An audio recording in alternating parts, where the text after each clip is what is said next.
Hi, I'm Erin McGowan, and my partners are Gracie Johnson and Chelsea Bates. We are doing our project on Ecolof's foundation, Upcycling the Oceans, presented in Thailand.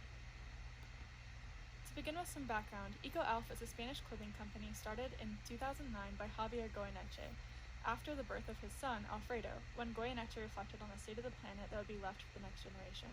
EcoAlf creates clothes from entirely recycled materials while still remaining fashionable. EcoAlf's mission is to provide completely sustainable products made out of entirely recycled materials to mass consumers and those who are not already interested in sustainable fashion. Their vision is to continue to spread the Upcycle the Oceans movement to more countries and spread their message of hashtag because there is no planet B. If you look on their website, a lot of their clothes are branded with that hashtag. Their values are to reduce environmental impact in the production chain and to educate others about the importance of sustainability in order to preserve the planet. EcoAlf is dedicated to using recycled materials in their products. The plastic bottles are often found from their campaigns across the Mediterranean Sea, upcycling the oceans, Greece, and Spain. The recycled nylon requires half the amount of steps compared to the conventional chemical process required, and it also reduces their energy and water consumption. EcoAlf strives to use recycled materials for their clothes and for their packaging, as well as to utilize ethical production practices. Ethical products are more expensive to produce and to consume, because ethical products factor in external costs like fair wages that are not accounted for in unsustainable production. According to EcoAlf's website, 8 million tons of waste end up in the oceans every year, 60% of which comes from Asian countries.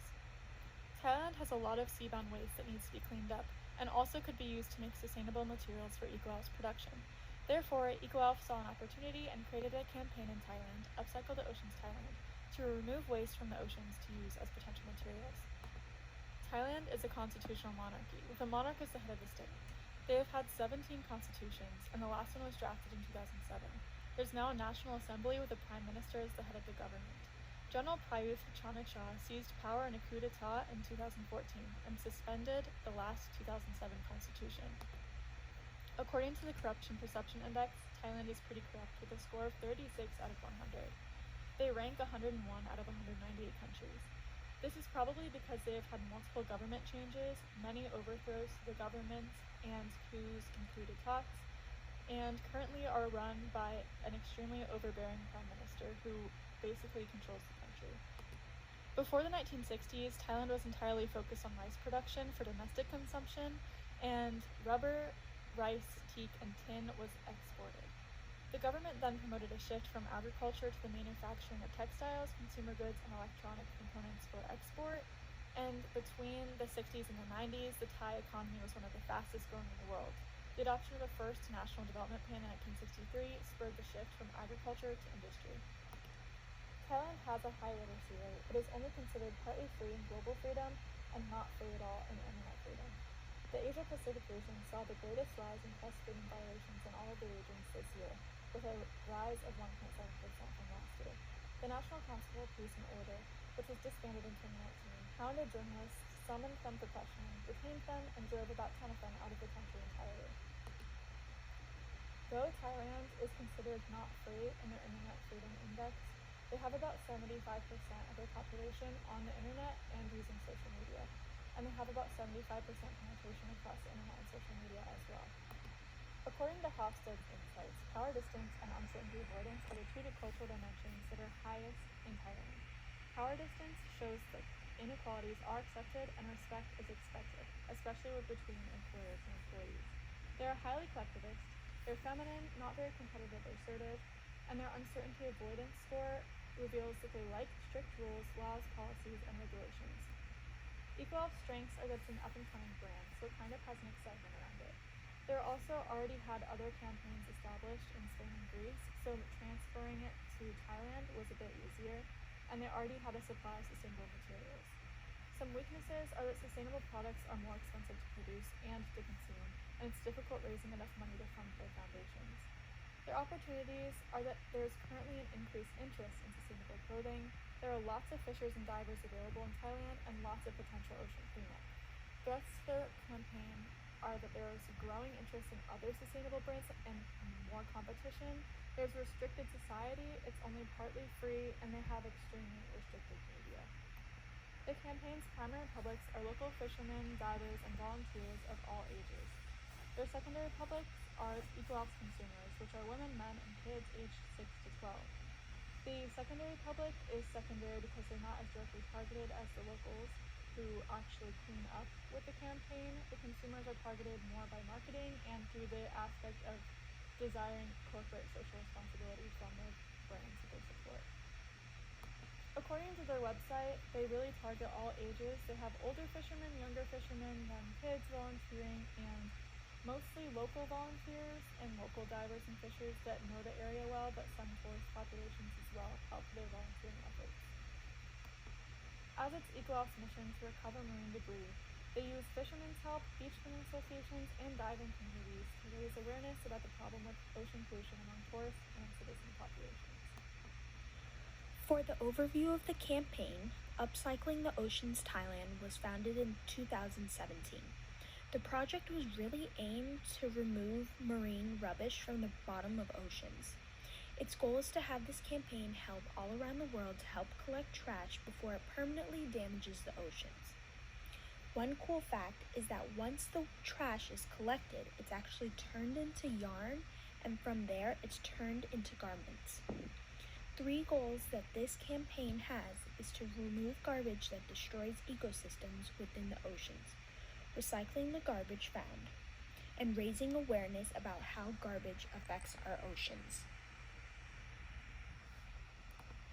This project, Upcycling the Oceans, has actually helped Thailand in many ways. They use local fishermen to help clean the ocean.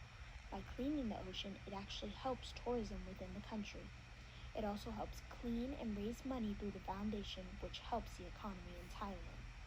Thailand has become cleaner and wealthier just from this one project. Actions being taken. On September 1st, 2017, it was their first event, which included 300 volunteers, 100 divers, and 3 project leaders. They were able to collect 7 tons. Ecolab has many social media accounts. They can be found on Instagram, Facebook, Twitter, and even YouTube. On this slide, I've included 3 posts, one from Twitter, one from Facebook, and one from Instagram, to show you examples of what they post on their social media. Something I found really interesting about Ecolab is that they have their own apparel line. Right now they have a campaign going on with #BecauseThereIsNoPlanetB. The campaign helps raise money for Ecolab's foundation and helps clean the ocean. 10% of the proceeds actually go to the campaign. All shirts are made from 100% organic cotton. When on the website and looking at each product, you can actually see a sustainability report seeing what exactly goes into each product. For this slide, we are talking about the circuit of culture. For the first one, we have representation. It uses its logo and the saying, "Because there is no Planet B" on their clothing. Identity. It targets people who want to change and clean the ocean to promote their agenda. Production. By putting their saying on their clothing, it brands it and gives people an opportunity to own clothing with an actual meaning. Consumption. By collecting the ocean waste, they use it to make it into newer products that help. Regulation. Littering comes with huge fines. Cleaning up the oceans actually helps promote ocean cleanliness. So, moving on to the evaluation of the first output objectives. The first output objectives that we noticed with this campaign was that the creation of social media posts and videos for the campaign were put out to spread awareness amongst their top target audience. So social media posts on Facebook, Instagram, different platforms were put out essentially to gain attraction and interaction with the public and their target audience, and to basically let them know what they're doing, what their plan is, what their mission is in this entire project.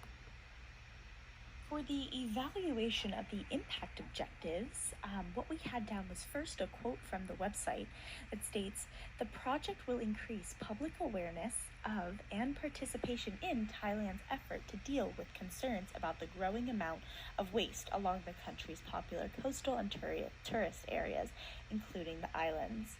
So this is a very, very crucial statement because what they're really trying to do here is clean up the area, especially around the tourist areas and the areas of the islands, and clean up the trash, get the public understanding, get them to be aware of what the issues are and what everyone needs to do to get involved and to help clean this up, to make the area and the ocean and care about their planet. So really that is what they're really trying to do to impact.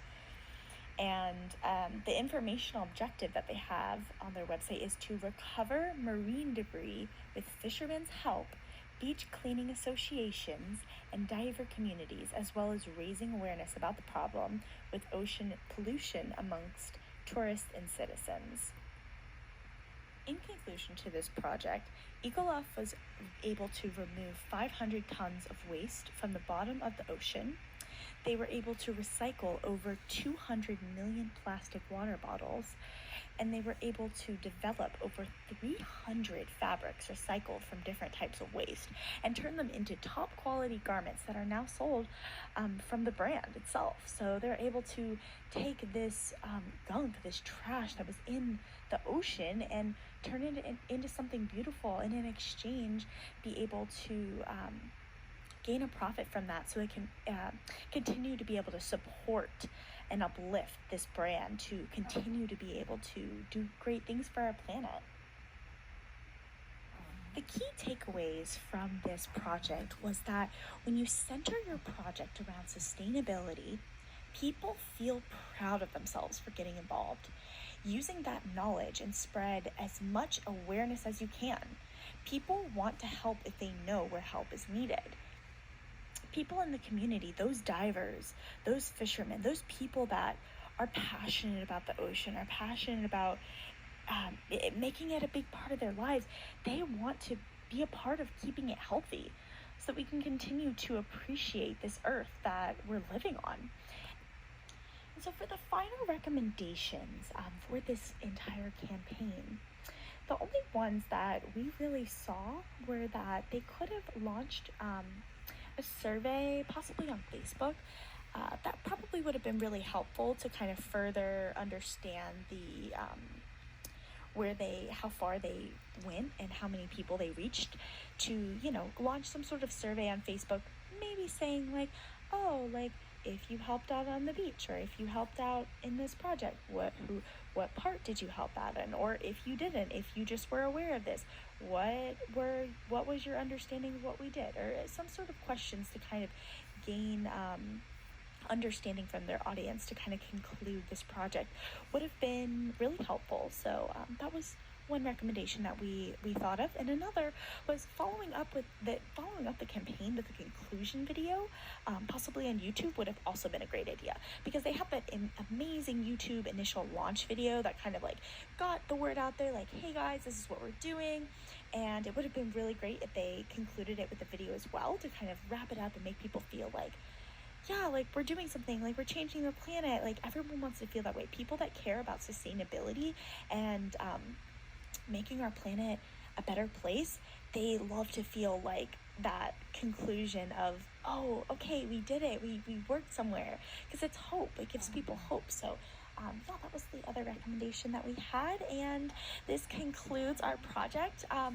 Thank you so much for watching, and yeah.